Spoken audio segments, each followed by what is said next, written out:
오늘부터 같이 여러분들하고 잠언 말씀을 8주 정도 좀 나눌 수 있도록 그렇게 하겠습니다. 예수 그리스도 시리즈가 22주 정도 한 것 같습니다. 누가복음 1장에서 6장 말씀을 같이 나눴습니다. 그리고 누가복음 7장부터 9장까지의 말씀을 가지고 His Life라고 하는 시리즈 이름을 가지고 23번에 걸쳐서 나눴습니다. 이게 중간에 한번 좀 잠깐 쉬어가는 의미도 있고요. 또 처음 교회를 나오신 분이나 믿음이 이제 막 시작되시는 분들은 좀 장점도 있는데 조금 힘드신 부분도 있으신 것 같아요. 한 목사님을 이번 주 중에 만났는데 제가 칼럼에도 썼는데 제 설교를 인터넷으로 처음 들어보셨나 봐요. 저를 만나자마자 하시는 말씀이 그거였어요. 설교를 원래 그렇게 하냐고. 저한테 물어보시더라고요. 그래서 그럼 뭐 어떻게 어떻게 하죠? 네. 목사님이 좀 놀라셨나 봐요. 첫 번째 본문 얘기만 한다는 거, 뭐 감동을 주는 예화나 뭐 이렇게 뭐 의도를 갖고 하는 뭐 유머나 이런 게 뭐 거의 안 들어가 있으니까 본문 얘기만 하고, 두 번째 놀랬던 거는 50분이나 한다는 거. 이게 이번에 놀라셨고, 세 번 형님 좀 왜 웃으시면은 과도하게 공감하시는 것 같아요 지금. 그리고 세 번째 놀라셨던 것은 이 메시지를 전달하는데 완충 할 수 있는 이 과정들을 많이 만들어 놓지 않는다고 하는 거. 표현이 조금 직설적이다, 그런 이야기들을 하시더라고요. 그래서 목사님들이 들으면서도 이런 걸 느끼시는가? 라는 생각을 해보니까 여러분들이 존경스러워지는 거예요. 아니 이분들은 어떻게 듣고 계셨지? 우리 공동체가 그런 메시지들을 같이 들으면서 올 수 있다고 하는 것들이 한편으로 좀 굉장히 성숙한 것 같아요. 그냥 복음 그 자체에 대해서 저희들이 사모함이 있고, 또 말씀 그 자체에 대한 기대감이 있는 것들에 대해서 여러분들에게 참 정말 감사하게 됐고, 또 우리 공동체 성도님들께서 가지고 계신 애티튜드들이 정말 성숙한 모습들이구나 라고 하는 것에 대해서 한편으로는 참 뿌듯하고 감사한 그런 시간이었어요. 그래서 이 9장까지를 이제 딱 마치고 10장 들어가기 전에 잠언 말씀을 한 8주 정도 같이 여러분들하고 나누고, 또 계속해서 누가복음 말씀으로 돌아갈 수 있도록 그렇게 하겠습니다. 사실은 8월 달에는 제가 부부 시리즈를 좀 설교를 하려고 준비를 했어요. 8월 달에. 근데 저희 공동체 안에 부부가 아니신 분들이 의외로 또 많으시더라고요. 그래서 저희 교회가 개척해서 매해마다 4년 동안 제가 한 달씩은 결혼과 가정에 대한 설교를 했습니다. 올해도 제가 준비는 다 했었어요.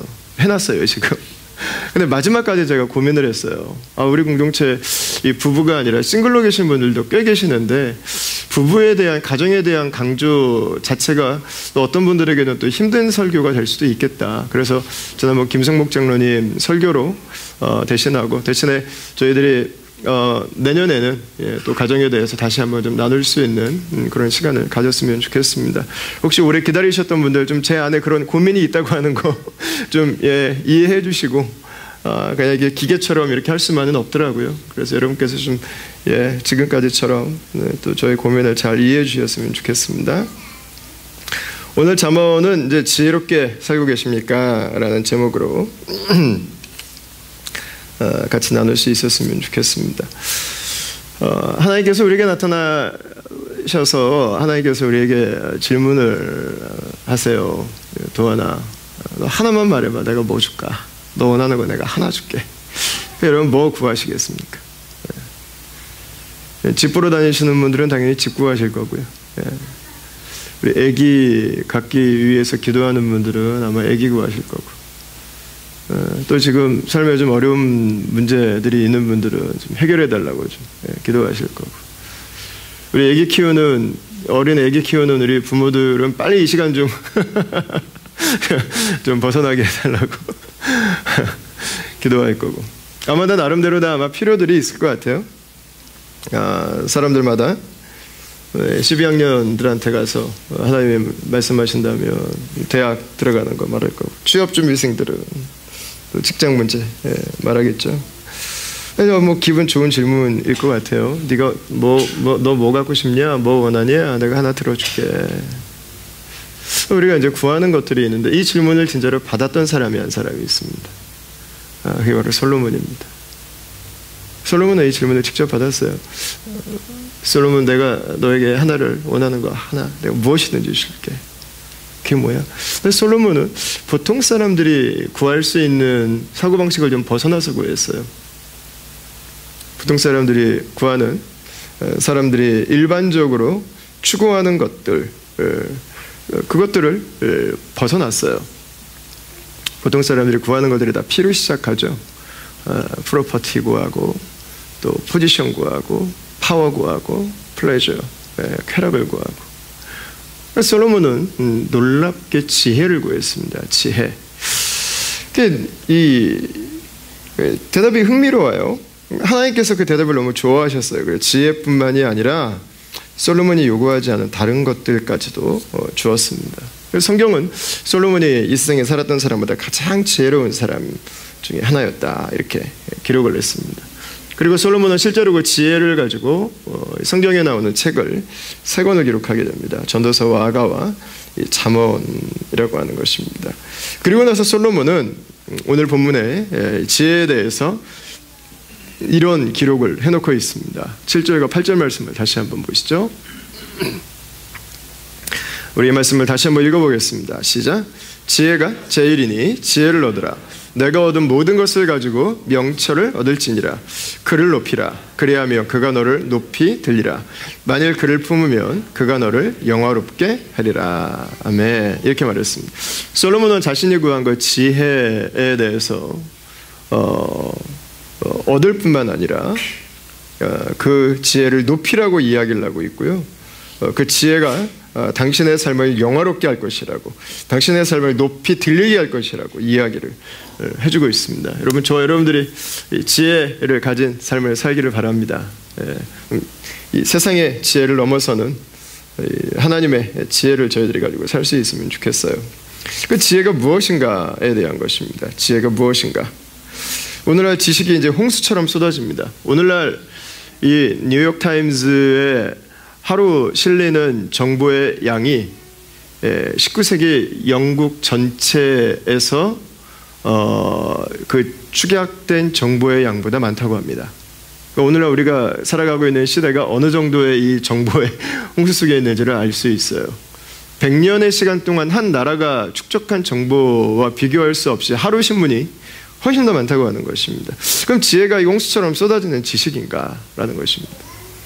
그럼 이 지혜라고 하는 것이 더 많이 학교를 다니면서 배운 학위인가라는 거예요. 여러분, 우리 주변에서도 보면 알아요. 학위는 있는데 별로 지혜는 없어 보이는 사람들이 있어요. 지식은 있는데 지혜는 없는 거죠. 우리가 보는 텔레비전에서, TV 프로그램에서, 예능 프로그램 그 작가들이 쏟아내는 그 깨알 같은 감칠맛 나는 그 어구들이 지혜인가? 라는 것이죠. 제가 국어사전을 한번 찾아봤습니다. 지혜가 뭔가? wisdom. 인생에서 발견한 통찰력이나 오랜 경험에서 나온 연륜이라고 되어 있습니다. 예. 실제로 우리는 이걸 귀담아서 좀 들을 필요가 있습니다. 저는 제가 몇 번을 읽은 책들이 있어요. 이거는 정말 좋은 책이구나. 몇 번을 읽은 책들이 있는데 그 중에 하나가 아마 여러분들도 많이 읽으셨을 텐데 최부잣집 300년 부의 비밀이라는 책이 있습니다. 저 영동 지역에서 300년 이상 만석지기를 하면서 이 거부로 살았던 한 가문에 대한 이야기입니다. 이 300년 이상 부를 유지하는 것은 철학이 있어야 가능합니다. 이분들의 철학이 아주 대단합니다. 예. 노비, 자신의 선조를 섬겼던 노비를 위해서 기념비까지 만들어줬어요. 대단하죠? 예. 그리고 처음으로 소장농들이 자기 땅을 가지고 농사를 졌는데 좀 이 보통 지주들이 20%나 30% 정도만을 소작농들에게 주었는데 처음으로 이 반절을 소작농들에게 주는 일종의 혁신이죠. 혁신. 대단한 이 센세이션을 일으키게 됩니다. 사람들이 이제 먹고 살게 해주는 거죠. 그 당시 사람들이 보통 두 끼를 먹었는데 자기 집에 들어와서 일하는 사람은 세 끼를 먹여줬대요. 이 사람들의 약자들에 대한 배려가 있었어요. 그리고 이 사람들은 일만 시키지 않고 자신들도 직접 새벽부터 밤까지 그 일하는 사람들과 똑같이 일을 했다고 하는 거예요. 그리고 1년 소득의 3분의 1은 다른 사람들을 위해서 사용했답니다. 집에 오는 찾아오는 홈리스들이나, 한국말로는 거지라고 번역을 보통 하죠. 이 홈리스들이나 아니면 지나가는 여행객들이 있다면 반드시 먹여줬대요. 그게 자신들의 1년 수입의 절반이었답니다. 아니, 3분의 1이었답니다. 이게 얼마나 대단한 겁니까? 그 노블리스 오블리제라고 하죠. 가진 자들의 사회적인 그 책임을 감당한 거죠. 한 번은 큰 흉년이 들었는데 사람들이 여기저기서 막 너무 큰 흉년이 들어서 굶어 죽으니까 창고를 다 개방을 했어요. 그 도시의 곳곳에다가 큰 가마솥을 걸어놓고 계속 죽을 끓였대요. 계속 창고 다 없어질 때까지, 창고가 빌 때까지. 다 굶어 죽는데 우리만 잘 살면 뭐하냐고. 여러분, 그 내용들을 보면 이게 잠언이에요. 잠언 11장 25절 말씀입니다. 한번 읽어보겠습니다. 시작.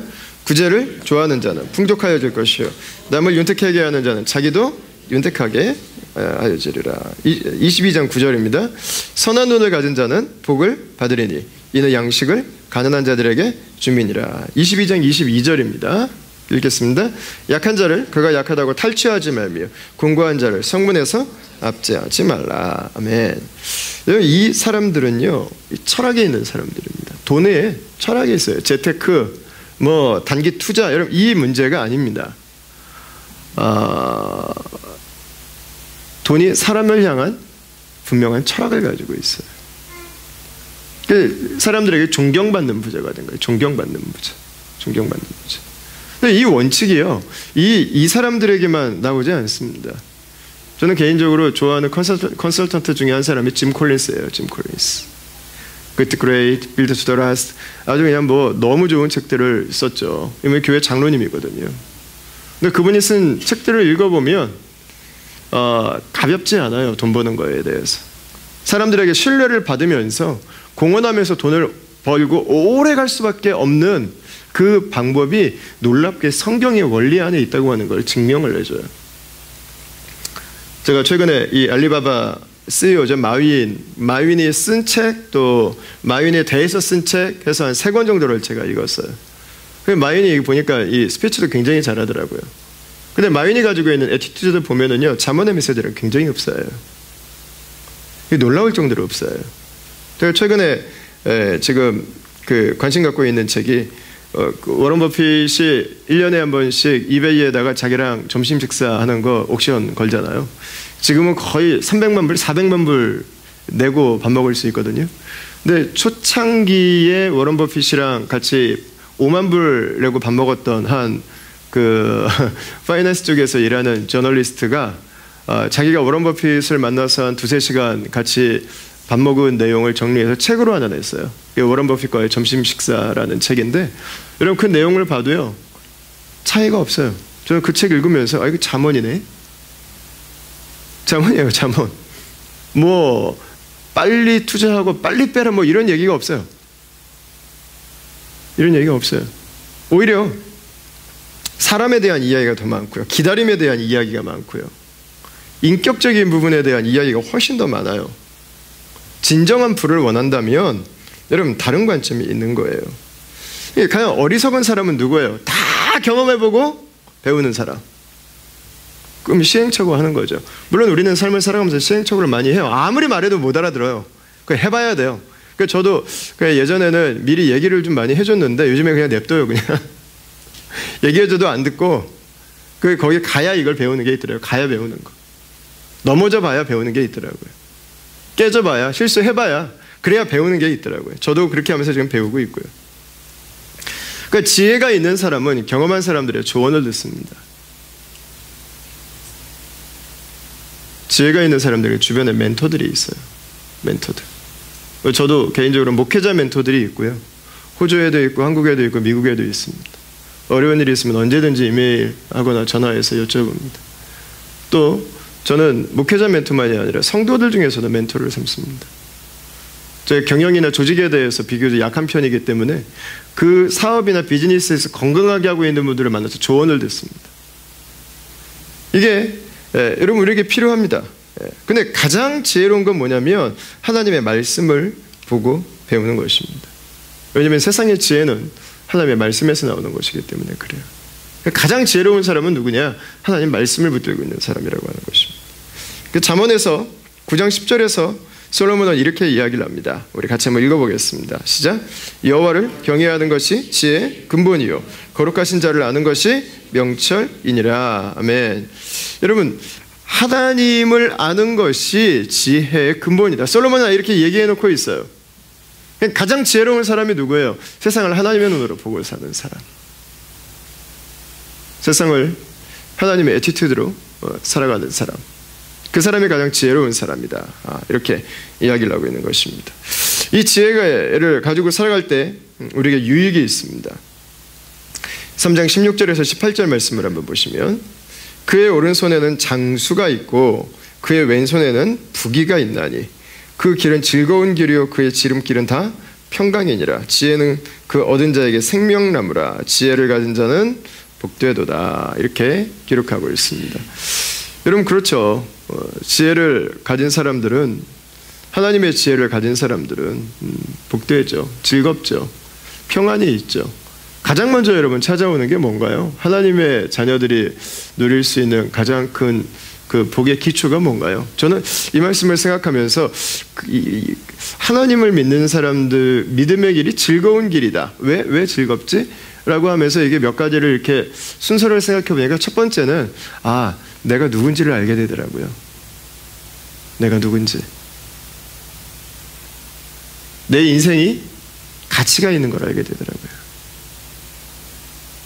그냥 물질이 어떻게 우연히 만들어져 가지고 세상을 살아가는 게 아니라, 세상 잠시 살다가 이 세상을 소멸하는 게 아니라, 내가 이 세상에 올 때도 목적이 있었고, 내가 이 세상을 살아가는 내 삶이 하나님의 가치를 가진 존귀함이 있고, 내가 죽고 나서도 하나님 그분께서 나를 당신의 아들로 받아준다고 하는 그 사실이 이 세상과 이 차이를 만들어내더라고요. 차이를 만들어내.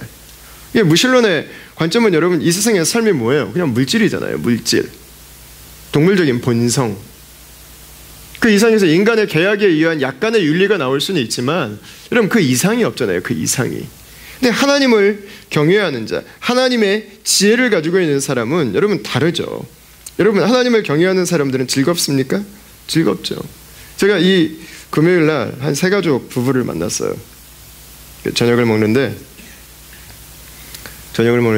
그 부부가 그걸 질문을 하더라고요. 삶에 이제 여러 가지 이제 염려들이 지금 몇 가지가 있어요. 이거 잘 안 돼서 이거 막 한다고. 여러분 중에서 지금 삶에 문제 몇 가지 없는 분 있으세요? 없는 분 있으세요 지금? 문제 없는 사람이 어딨나요? 그러니까 문제는 친구죠. 문제는 친구예요. 친구. 그러니까 문제를 미워하면 안 돼요. 갈등은 친구예요. 친구. 맨날 같이 있는 거예요. 나랑 제일 친한 친구예요. 별로 친구 목록에서 이게 지워버리고 싶은데 갈등이나 문제는 언제나 나랑 제일 친한 친구예요. 어느 순간 내 옆에 와 있어요. 갈등이나 문제가 없기를 바라는 것은 죄송한데 바보 같은 거예요. 갈등이나 친구는 그냥 웰컴해야 돼요. 웰컴. 왔니? 내가 무엇인가를 하나님의 말씀에 순종하거나 내가 무엇인가를 새롭게 시작하거나 내 삶이 더 의미 있는 곳을 향해서 나가기 위해서는요, 갈등이나 문제는 쏟아져요. 갈등이나 문제를 가지고 염려할 필요가 별로 없어요. 세상은 갈등과 문제만 보기 때문에 염려하고 끝나요. 근데 그리스도인들은 그렇지 않죠. 왜 그렇지 않습니까? 나의 갈등과 나의 이 문제조차도 하나님의 손 안에 있다는 거예요. 그 모든 문제를 내가 다 풀 수는 없어요. 그러나 이 문제가 하나님의 손 안에 들리면 하나님께서 그 문제들을 통해서 나에게 가장 좋은 길로 그 문제들을 사용하시고 인도하실 거라고 하는 것에 대한 신뢰가 있죠. 그래서 그분의 자녀들은 문제가 있고 갈등이 있지만 거기에 눌려있지 않잖아요. 문제가 있는데 찬송하잖아요. 이 세상 사람들이 보고 이게 약간 이게 좀 이상한 거예요. 이게 저 사람 지금 저러고 이 사람이 아닌데 지금 기뻐하고 앉아있는 게 이게 말이 안 된다고요. 이게 그러니까 하나님을 경외하는 지혜는 여러분, 똑같은 현장을, 똑같은 현실을 다르게 보게 만들어주죠. 전혀 다른 대처를 하게 만들어주죠. 열리고 뚜껑 열리고 막 이 난리 부르스를 쳐야 되는데 거기서 평안을 경험할 수 있죠. 왜냐면 오늘 이 하루도 하나님께서 나에게 주신 삶의 한 페이지이기 때문에, 찢어져서 버려지는 한 페이지가 아니라 하나님께서 인도하시는 내 삶의 한 페이지, 하나님께서 복 주신 내 삶의 한 페이지이기 때문에 그렇죠. 여러분, 부귀도 마찬가지 아니에요. 하나님을 경외하는 사람들은 돈을 더 잘 벌 수밖에 없죠.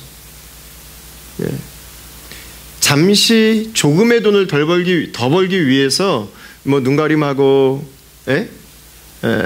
술을 쓰고, 여러분 이 문제가 아니잖아요. 하나님을 경외하는 백성들은 정도로 가잖아요. 정도. 하나님이 우리에게 주신 돈이라고 하는 걸 우리가 인정하기 때문에 여러분 함부로 쓰지 않잖아요.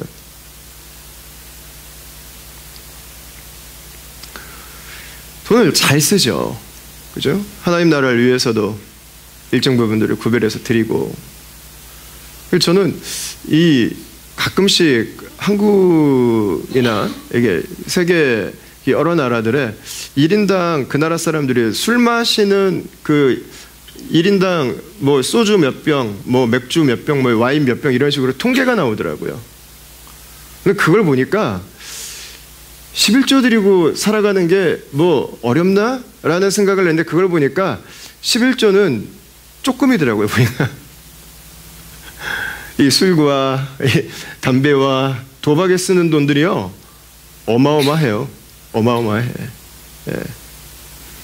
여러분, 자녀들밖에 없죠. 돈을 허비하지 않고 하나님께서 그 자녀들을 복주시지 않을 수가 없어요. 오래 잘 될 수 있는 길들을 하나님이 열어주실 수밖에 없는 것이죠. 자, 그러면 이 지혜를 우리가 어떻게 얻을 수 있는가 하는 것입니다. 지혜를 어떻게 얻을 수 있는가? 얻을 수 있는 방법은 뭐 이렇게 복잡하거나 어렵지 않습니다. 단 한 가지입니다.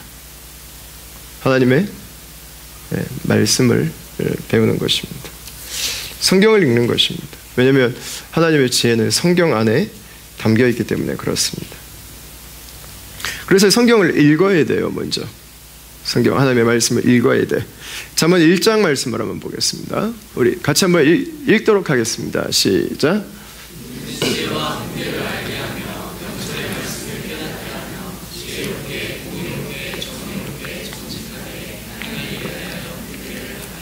아멘. 자, 사람들이 보통 삶의 지혜를 얻는 채널은 크게 두 가지입니다. 하나는 하나님의 말씀, 워드입니다. 두 번째는 세상, 월드입니다.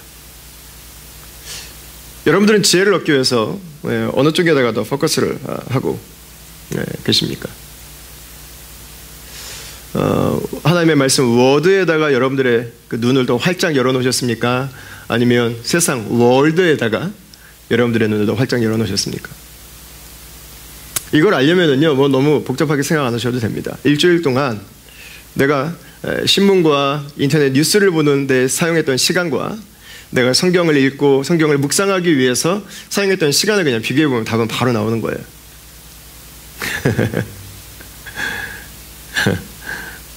그게 내가 무슨 지혜를 찾고 구하고 있는지에 대한, 여러분, 이 현주소입니다. 현주소. 보통 우리는 야후 7에서 더 많은 지혜를 얻으려고 하죠. 우리들의 선배들, 우리들의 친구들, 우리들의 부모님들. 여러분, 그들에게 집중한다고 하는 것은 그들이 세상을 읽고 느끼고 생각하는 것에 대해서 그걸 통해서 나도 세상을 보는 법을 배운다고 하는 것입니다.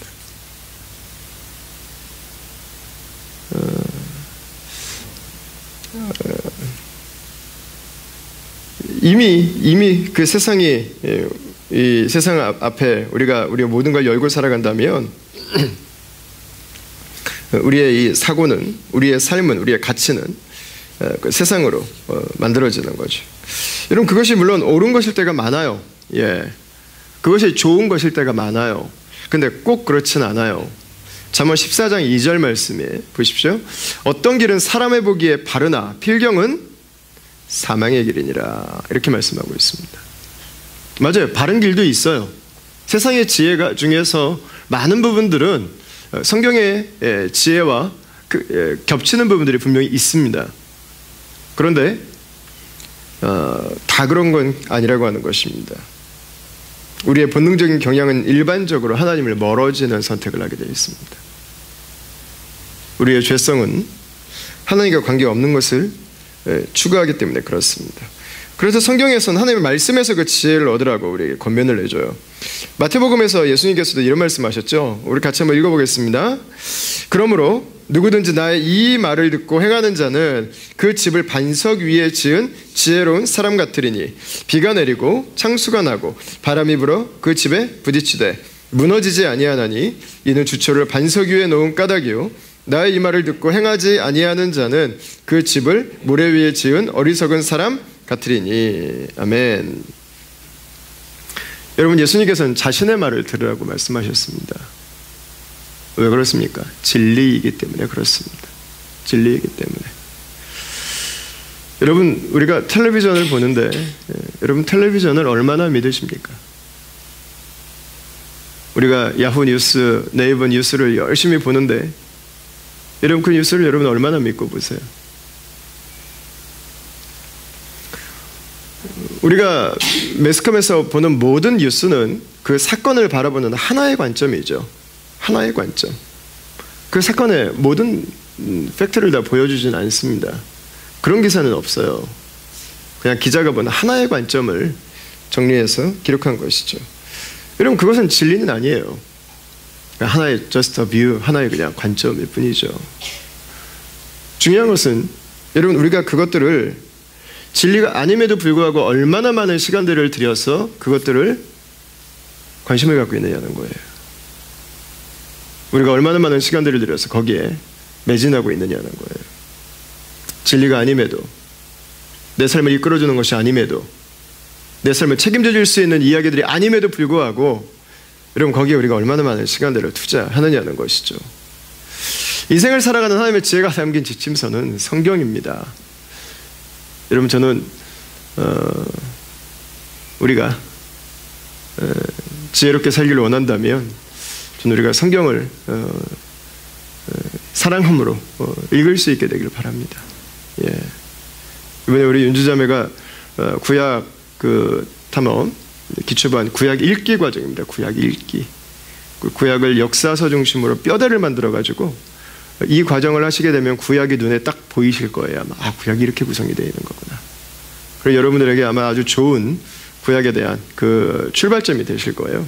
여러분께서 요즘에 성경을 내가 꾸준히 읽고 있고 큐티하고 있고 그러신 분들은 굳이 안 하셔도 관계없어요. 근데 그게 만약에 좀 힘드신 분들은 여러분 꼭 함께 하시면 좋겠어요. 예. 이게 묶어놓는 게 내가 나를 컨트롤할 수 없을 때는 아주 좋은 방법입니다. 또 배워가면서 읽으면 더 잘 읽을 수 있습니다. 마틴 로이 존스 목사님이 가짜 그리스도인의 특징을 이렇게 세 가지로 말씀하셨어요. 첫 번째는 말씀에 귀를 기울이지 않는다고 하는 것입니다. 예, 말씀에 귀를 기울이지 않는다. 많은 분들이 하나님의 지혜로 세상을 살고 싶어해요. 많은 분들이 세상의 지혜가 아니라 하나님의 지혜를 가지고 살고 싶다고 이야기를 해요. 근데 정작 다시 살아가는 모습은 세상의 지혜예요. 왜냐하면 하나님의 지혜가 무엇인지를 모르기 때문에 그렇습니다. 하나님의 지혜를 가지고 살고 싶다고 하는 마음은 있지만 성경을 펴서 읽고 그 말씀을 묵상하고 암송하는 습관이 없기 때문에 결국 삶은 세상으로 돌아가게 되어 있습니다. 가짜 그리스도인으로 다시 회귀할 수밖에 없는 거예요. 여러분, 지난주에 성경을 어느 정도 펴셨습니까? 하루 이상은 다 펴신 거죠? 읽으셨습니까? 성경을 지난주에? 예. 큐티 하루 이상 다 하셨나요? 예. 그 얘기입니다. 그 얘기. 말씀이 없으면 우리는 다시 옛날 모습으로 돌아갑니다. 반드시 돌아갑니다.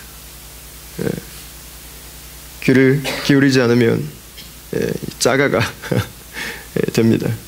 디모데전서 4장 5절에서 뭐라고 말씀합니까? 하나님의 말씀과 기도로 거룩하여진다 이랬습니다. 우리의 삶에 하나님의 지혜를 가지고 살아가기를 원한다면 말씀이 우리의 삶에 들어오기 시작해야 된다고 하는 것입니다.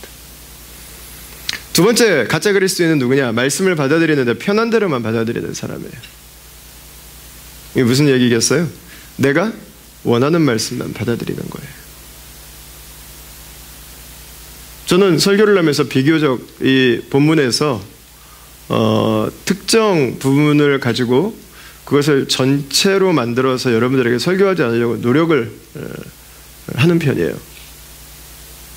우리의 이 습관 중에서 그냥 저도 본문 읽다 보면 이 부분들을 조금 더 강조하면 우리 성도님들께서도 격려를 받으시겠다. 뭐 이런 본문들이 여러분 왜 없겠어요? 당연히 있죠. 어떤 본문들을 우리가 듣기 좀 힘들고 껄끄러운 본문들은 분명히 있어요.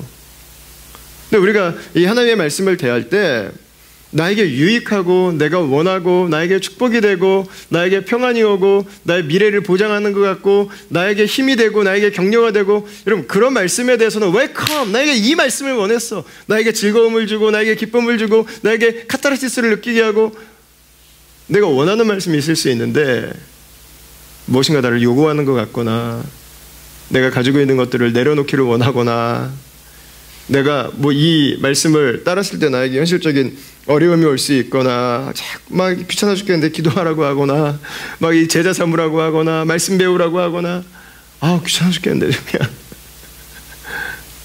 안 듣는 거죠. 안 듣는 거. 네. 그러니까 셀렉티브 리스닝을 말씀에도 적용하는 거예요.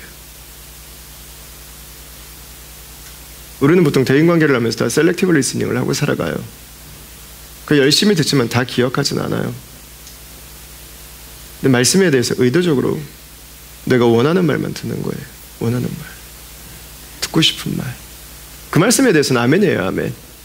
내가 조금 불편하고 힘들고 갈등을 일으키는 말씀에 대해서는 그냥 듣고 있자.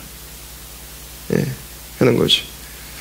여러분 하나님은 사랑의 하나님이시지만 동시에 공의의 하나님이시죠. 그죠?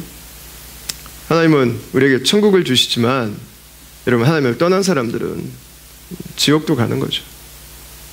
구원은 좋지만 구원받은 하나님의 백성들은 삶의 거룩함으로 살아야 되는 거죠. 나눌 수 없는 것들입니다. 나눌 수 없는 것. 예수님은 우리를 구원하시기 위해서 십자가에 죽으셨지만 우리로 하여금 거룩하게 살도록 십자가에 죽으셨습니다. 나눌 수 없습니다. 우리를 사랑하시는 예수님은 우리가 예수님을 위해서 헌신하기를 원하시는 분이세요. 나눌 수 없어요. 하나예요. 하나. 다 받아들이는 거죠.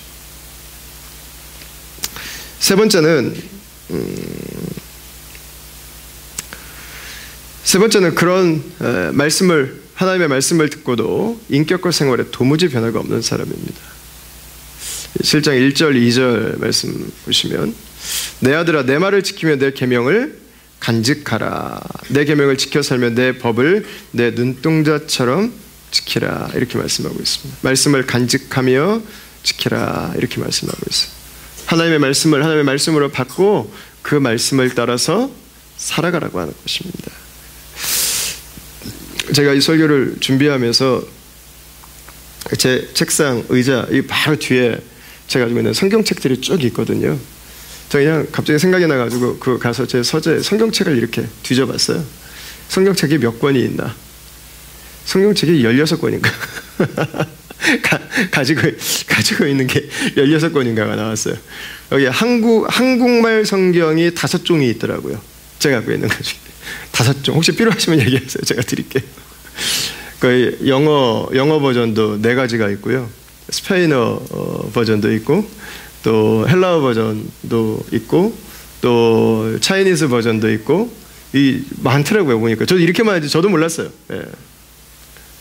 여러분 이 성경을 많이 가지고 있다고 사는 건 아니잖아요. 우리가 그 말씀대로 그죠? 예. 누가 가짜냐면 그 말씀을 가지고 그 지혜를 가지고 살지 않는 사람입니다. 살지 않는 사람. 그럼 어떻게 해야 우리가 지킬 수 있는가? 여러분 말씀대로 살기 위해서는 지키기 전에 먼저 해야 될 일이 있습니다. 그게 뭐냐면 바로 간직하는 것입니다. 간직하는 것. 간직하는 것은 잊어버리지 말라는 거예요. 간직하는 것은 기억하라고 하는 것입니다. 여러분 어떻게 해야 간직할 수 있습니까? 어떻게 해야 기억할 수 있습니까? 구약의 관점에서 이 말씀은 하나의 의미를 담고 있습니다. 그는 말씀을 암송하라고 하는 것입니다. 구약의 관점에서 우리가 무엇인가를, 어떤 정보를 저장해 놓는 그 방법은 크게 두 가지가 있습니다. 하나는 우리 안에 내장되어 있는 주기억 장치고, 또 하나는 들고 다니는 보조기억 장치입니다. 그죠? 말씀을 저장해 두는 것도, 말씀을 간직하는 것도, 이 두 가지가 우리에게 병행될 수 있습니다. 하나는 보조 기억 장치를 사용할 수 있습니다. 그게 성경입니다. 성경은 보조 기억 장치입니다. 따라합시다. 성경은 보조다. 성경이 기본적으로 우리가 원하는 건 뭐냐면 이 말씀을 주기억 장치에다가 인스톨 시키라는 거예요. 뭐 하기 위해서? 지키기 위해서. 뭐 하기 위해서? 하나님의 지혜를 가지고 살기 위해서. 뭐 하기 위해서? 하나님의 지혜의 그 복을 누리면서 살기 위해서. 말씀을 집어넣으라고 하는 것입니다. 여러분, 우리 현실의 삶을 생각해 보세요. 무엇인가를 결정해야 되는 결정적인 순간이 왔는데, 무엇인가를 내가 판단해야 되는 순간이 왔는데, 무엇인가를 요청을 받았는데 어떻게 결정해야 되지? 내 안에 말씀이 없으면요, 결정할 수 없어요. 하나님의 지혜를 가지고.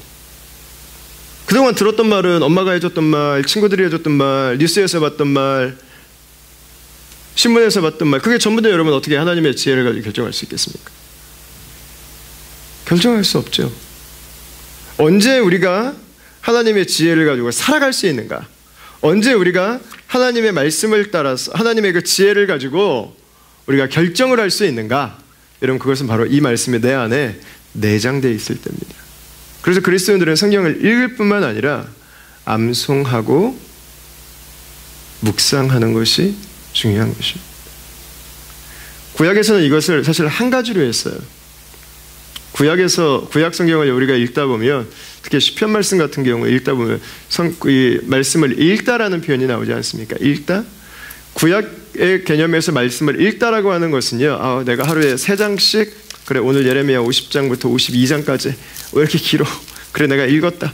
여러분, 그런 읽다가 아닙니다. 구약 사람들이 생각했던 읽다는 소리를 내서 반복적으로 읽는 것입니다.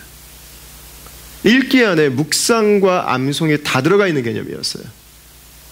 그래서 말씀을 읽는다고 하는 것은 그 말씀이 내 뇌에 기록이 될 수 있도록 계속 소리내서 읽으면서 그 말씀을 내가 기억할 수 있는 그 시간을 가진 걸 의미했습니다. 근데 오늘날에는 읽기 자체가 세퍼레이트된 개념이 돼버렸어요. 그래서 읽었는데 기억이 나지 않아요. 아니에요. 말씀을 읽는 것은 시간을 투자해야 되는 거예요. 기억이 날 수 있도록. 읽으면서 그 말씀을 내가 묵상할 수 있도록. 안 그래도 바쁜데 어떻게 암송까지 하면 사냐고 혹시 이렇게 생각하시는 분 계시는데 계실지 모르겠는데, 여러분, 그분은 암송 꼭 하셔야 됩니다. 성경 꼭 읽으셔야 됩니다. 왜냐하면 지금 말씀이 없는 삶은 신호등이 고장난 교차로에서 차들이 엉켜있는 상황과 아마 비슷할 겁니다. 말씀이 지혜가 내 삶을 끌어가지 않으면 세상의 지혜를 따라가다가 여러분 엉키게 돼 있어요. 그때는 어떻게 해야 돼요? 교통경찰을 불러야죠. 교통정리 해달라고 해야죠. 여러분, 언제 내 삶의 질서가 잡혀요? 하나님의 말씀에 지혜를 찾을 때. 하나님의 말씀을 따라 살아갈 때 우리의 삶은 비로소 조화가 만들어지게 되는 거죠. 그러면 읽고 암송하는 것은 어려운 작업일 수 있어요, 분명히. 그러나 말씀을 묵상하고 암송하는 것은 불편한 작업일 수 있지만 어중간하게 하면 더 힘들어요. 정확하게 시간을 내서 여러분 명확하게 하십시오. 큐티도 시간을 내서 정확하게 하십시오. 아마 여러분 많이 읽어보셨을 텐데 말콤 글래드웰이 쓴 아웃라이어라는 책을 보면 그 만시간의 법칙이라고 하는 것이 있습니다. 만시간의 법칙. 거기 보면 그 빌 게이츠도 나오고 또 애플의 스티브 잡스도 나와요. 예로, 만시간의 법칙의 예로. 그들이 컴퓨터에 대해서 그렇게 박식하게 천부적인 자질을 가질 수 있었던 이유가 뭐냐면 그들이 하이스쿨 다닐 때부터 컴퓨터 앞에 친구들이랑 모여 앉아가지고 거의 새벽 2, 3시까지 하이스쿨을 컴퓨터랑 같이 살았다는 거예요. 그래서 컴퓨터에 대해서 쉽게 말하면 도통하는 거죠. 꿰뚫어 볼 수 있게 됐다는 거예요. 이 말콤 글래드웰을 예로 드는 사람 중에 하나가 비틀즈예요. 비틀즈가 완전 전 세계 센세이션이잖아요. 이거는 비틀즈는 거의 이거 웨이브였으니까. 근데 비틀즈에 대해서 하는 얘기가 뭐냐? 비틀즈가 공식적으로 데뷔하기 이전에 독일에서 한 3, 4년을 보냈어요. 근데 이 친구들이 독일에서 뭘 했냐면 밤새도록 연습하고 카페나 이런 밤에 공연하는 곳에 초청이 오면은 또 가서 열심히 공연하고, 그래서 3, 4년을 아무것도 안 하고 연습하고 공연만 한 거예요. 3, 4년을. 그러니까 그들이 나중에 공식 데뷔하고 나서 이 무대가 너무 자유로워진 거예요. 그럼 말씀이 그래요. 말씀이 자유로워지기 위해서는 말씀 앞에 내 삶을 다 드려야 돼요. 여러분, 연습하는 거 얼마나 힘들었겠어요? 얼마나 귀찮았겠어요? 얼마나 쉬고 싶었겠어요? 근데 자유로워질 때까지 하는 거예요. 큐티를 언제까지? 말씀을 언제까지 배워요? 언제까지 암송해요? 여러분, 자유로워질 때까지. 자유로워질 때까지. 말씀을 우리가 어설프게 알면은요, 불순종할 수밖에 없어요. 야고보서에 이런 표현이 있습니다. 너희는 도를 행하는 자가 되고 듣기만 하여 자신을 속이는 자가 되지 말라. 이렇게 말씀하고 있습니다. 많은 그리스도인들이 자신을 속이고 있는 거죠. 내가 성경을 읽고 있으니까 나는 말씀대로 살고 있는 건가 보다 생각합니다. 여러분, 성경을 읽는 것과 사는 것은 별개일 수 있습니다. 그리고 별개일 때가 더 많습니다. 우리는 뛰어난 설교자들의 설교를 들으면 내가 마치 그렇게 살고 있는 것처럼 생각합니다. 유명한 설교자 4-5명을 꼽아서 매일마다 들어서 돌아가면서 그분들의 설교를 듣습니다. 우리는 착각해요. 내가 그 말씀대로 지금 살고 있는 것처럼. 여러분, 미안한데 별개예요. 그것은 자신을 속이는 것입니다. 속이는 것. 여러분, 말씀 설교 들을 때도 마찬가지예요. 예. 들을 때 그렇구나 감탄하고 깨달아지고 감격이 있고 기쁨이 있고, 집에 도착할 때쯤 되면 가물가물 월요일 아침은 그냥 세상의 방식으로 다시 돌아가기 시작하는 거죠. 세상의 시스템으로. 여러분, 그리스도인의 삶은 주일날 와서 설교를 내가 들었다 이게 아니잖아요. 그 말씀을 가지고 살아가는 것이죠. 한 목사님께서 저한테 자랑스럽게 이야기하시더라고요. 우리 교회는 주일날 예배를 3번, 4번 드리는 분이 계시다. 여러분, 주일날 예배를 3번, 4번 드리지 않으셔도 괜찮습니다. 그날 들었던 설교를 3번 리마인드 해보십시오. 그리고 그 설교를 3번 순종해 보십시오. 여러분, 그것이 그리스도인의 삶이 되어야 됩니다. 그것이.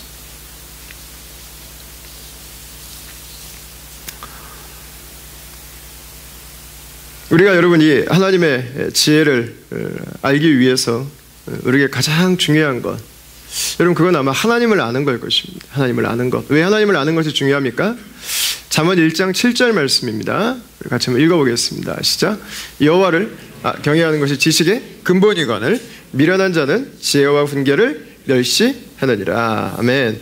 나를 만드신 자를 기억하고 잊지 않는 것, 여러분, 그게 바로 지혜라고 하는 것입니다. 모든 물건에는 다 매뉴얼이 있어요. 매뉴얼. 냉장고를 사면 냉장고에 매뉴얼이 따라오고요. 세탁기를 사면 세탁기에 매뉴얼이 따라옵니다. 여러분, 그런데 세탁기와 비교할 수 없는 인간이 이 세상에 존재하는데 인간 인생과 역사에 대한 매뉴얼이 없다고 하는 게 여러분 말이 돼요? 우리의 존재의 의미를 어디서 찾습니까? 그러면 우리의 가치는 무엇으로 담보할 수 있습니까? 여러분, 하나님을 만날 때 비로소 우리는 인생의 매뉴얼을 찾게 돼요. 왜 술로 우리의 몸을 망가뜨리면 안 됩니까? 왜 도박으로 우리의 브레인을, 우리의 경제를 파산시키면 안 됩니까? 여러분, 하나님께서 우리에게 주신 더 나은 삶이 있기 때문에 그래요. 하나님이 우리에게 주신 더 온전한 삶이 있기 때문에 여러분 그렇지 않습니까? 그 하나님을 만나는 것은 우리의 지혜의 출발점이 되는 것입니다. 그 하나님을 만나는 것. 여러분들은 누구를 신뢰하십니까? 혹시 아침에 눈 뜨면 제일 먼저 오늘의 운세부터 들어가시는 분 없으시죠? 여러분 매일의 삶을 무엇을 의지해서 살아가고 있습니까? 그날 감을 따라서 여러분 살고 있는 분 없는지 모르겠어요. 그날 기분을 따라 살아가는 분들은, 다른 사람들의 평가를 따라 살아가는 사람은 없는지. 성경에서는 말합니다. 그것은 다 미련한 것이라. 사람들이 왜 어리석은 결정을 해요? 진실이 아니면서도 왜 맨날 그거 들여다보고 있습니까? 왜 처음부터 이렇게 살면 파경이 뻔히 보이는데 왜 그 행동을 왜 바꾸지 않습니까? 왜 나쁜 습관 때문에 내 인생이 더 어려워질 걸 알면서도 왜 그걸 왜 못 바꿔요? 왜 필요 없는 물건인데 왜 계속 사들이고 있습니까? 왜 돈이 없는데도 불구하고 다른 사람들에게 잘 보이기 위해서 계속 사치를 행하고 있습니까? 성경이 말하는 건 한 가지예요. 지혜가 없다는 거예요. 하나님의 지혜가 없다. 그래서 결국 어리석은 결정을 하게 되고 결국은 그것에 대한 대가를 지불해야 된다고 하는 것입니다. 여러분, 하나님을 알아야 됩니다. 그때 우리는 우리의 삶을 향한 하나님의 최고의 계획과 그분의 매뉴얼을 만나게 되는 것입니다. 하나님을 만나기 위해서 우리가 꼭 해야 되는 게 있습니다. 예수님을 만나는 것입니다. 예수님을 모르고는 하나님께로 나아갈 수 없습니다. 우리의 죄는 하나님과 우리 사이를 가로막고 있어요. 우리가 아무리 열심히 노력해서 하나님을 알고 싶다고 해도 하나님 그분 앞에 우리는 나아갈 수 없습니다. 우리가 예수님께 감사하는 이유는 예수님께서 우리가 하나님께로 나아가기에 걸림돌이 되는 모든 것을 그분께서 짊어지셨다고 하는 것입니다. 우리가 하나님을 떠나서 지불해야 되는 모든 대가를 그분께서 지불하셨다고 하는 것입니다. 그래서 하나님의 가장 큰 지혜는 예수님인 것입니다. 고린도전서 1장 24절에서 이렇게 말씀합니다. 오직 부르심을 받은 자들에게는 유대인이나 헬라인이나 그리스도는 하나님의 능력이요 하나님의 지혜니라, 이렇게 말씀합니다. 세상에 아무리 뛰어난 지혜를 가진 사람도 하나님을 알 수는 없어요. 그런데 예수님을 믿는 사람은 하나님을 알 수 있습니다. 인간이 가질 수 있는 최고의 지혜, 그것은 예수님을 만나는 것입니다. 이런 말씀을 마치겠습니다. 혹시 우리 가운데서 하나님의 지혜를 가지고 살아가기를 원하시는 분들이 계시다면, 저는 이 잠언의 말씀을 함께 나누면서 세상의 지혜와 하나님의 지혜가 함께 믿음 안에서 연결되어지는, 통합되어지는 여러분 그런 귀한 시간들이 되실 수 있었으면 좋겠습니다. 혹시 우리 가운데서 하나님의 지혜를 가지고 살기를 원하지만, 하나님을 알기를 원하지만 아직 예수님을 영접하지 않으신 분들이 계시다면, 난 여러분들이 예수님을 영접할 수 있게 되기를 바랍니다. 개인적으로 저에게 찾아오셔도 되고요, 여러분 순장님들과 함께 그 부분에 대해서 대화를 나누셔도 좋을 것 같습니다. 야고보서에서 이렇게 말씀합니다. 너희 중에 누구든지 지혜가 부족하거든 모든 사람에게 후히 주시고 꾸짖지 아니하시는 하나님께 구하라, 그리하면 주시리라, 이렇게 말씀하셨습니다. 하나님은 지혜이십니다. 하나님은 지혜를 주시는 분입니다. 여러분, 세상의 지혜를 이기는 그 하나님의 지혜를 가지고 이 세상을 살아가는 그런 다음의 가족들이 다 되시기를 주의 이름으로 축원합니다.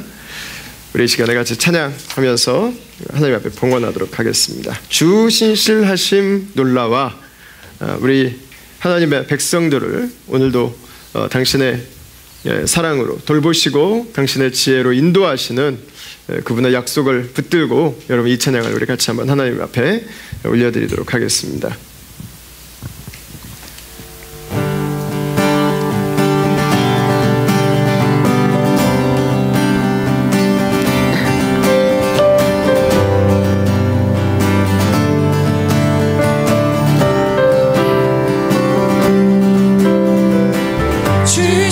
신실하심 놀라와 죄인의 마음은 느네 자비의 물가로 인도하시니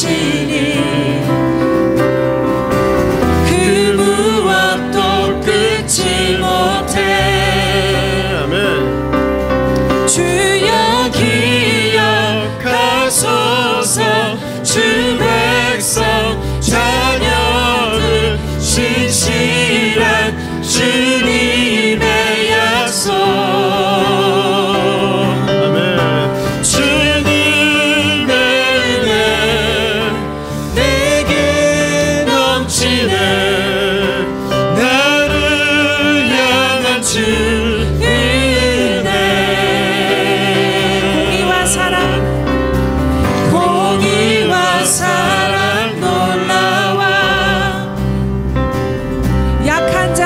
쓰시네